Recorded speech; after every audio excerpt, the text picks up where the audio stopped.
Reaktionsevne og gribefærdighed skærpes.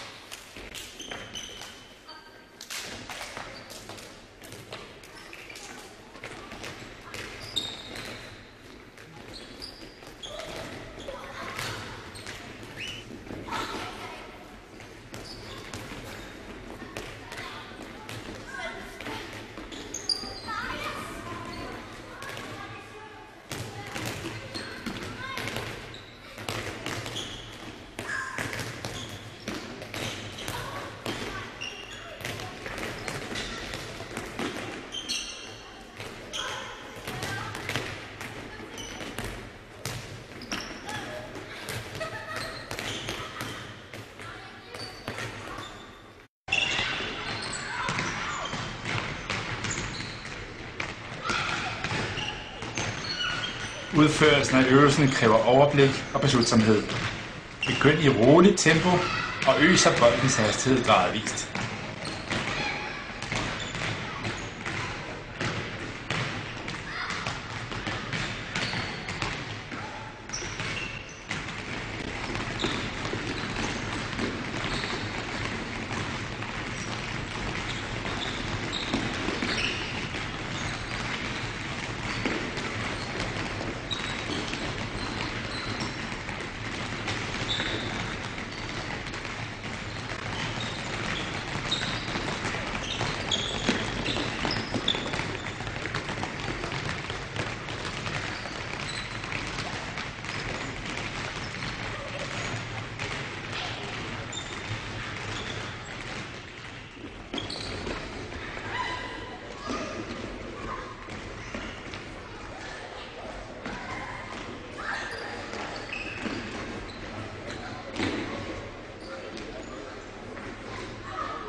Med et lille svirp i håndleddet trækkes afleveringen op i gribehøjde.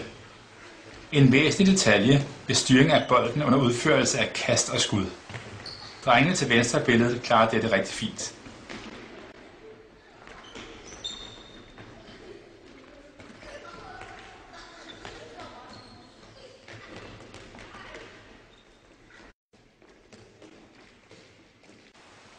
Træneren bringer en ekstra bold i spil, når afleveringsmønstret er blevet automatiseret.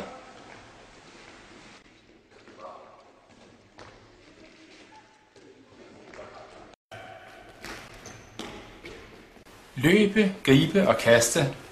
Mange aktioner inden for kort tid og med en lille snert af konkurrence.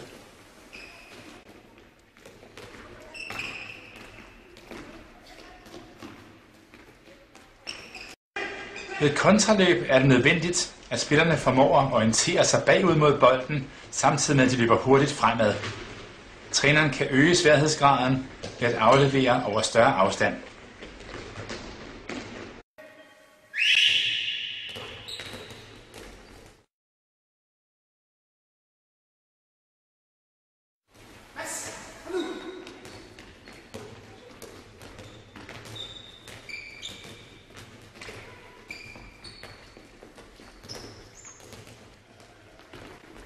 Kravet til spillerne skærpes ved at ændre skudformen.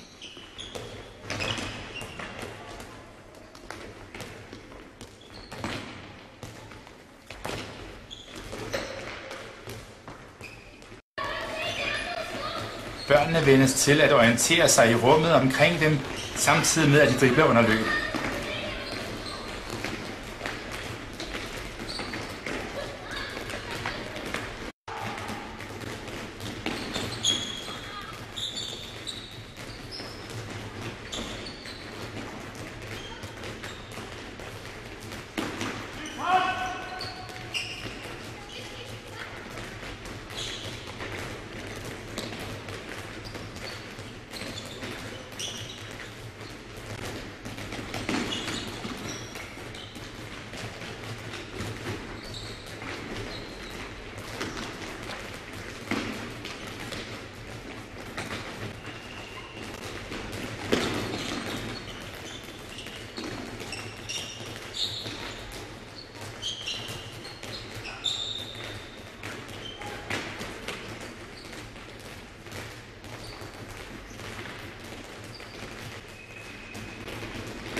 Sidelæns løb er en naturlig del af forsvarsspillet og svært at udføre driblende. Undgå krydsede fødder.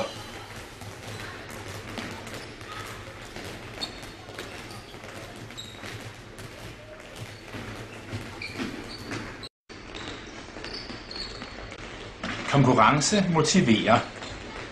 Det er lettest at kontrollere bolden under løb, hvis man dribler i forholdsvis lavt leje med små pumpende bevægelser.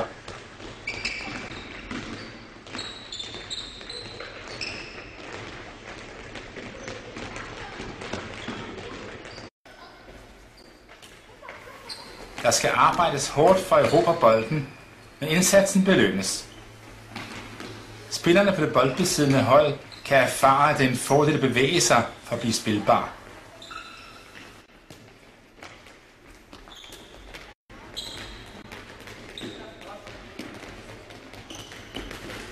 Forskellige krav bygges ind i øvelsen i en overskuelig ramme. Passende pauser, stor aktivitet.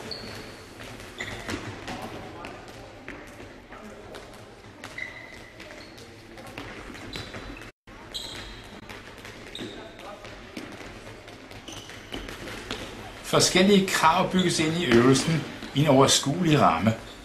Passende pauser, stor aktivitet.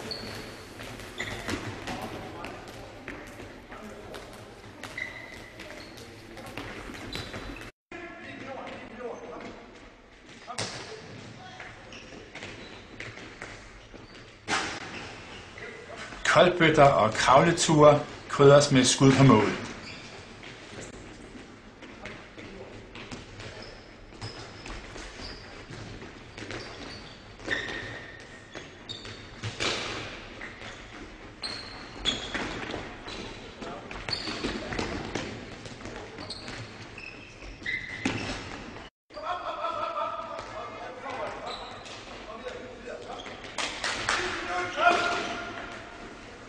Øvelser af denne slags er med til at give børnene en alsidig fysisk træningsbaggrund, og bolden er hele tiden med.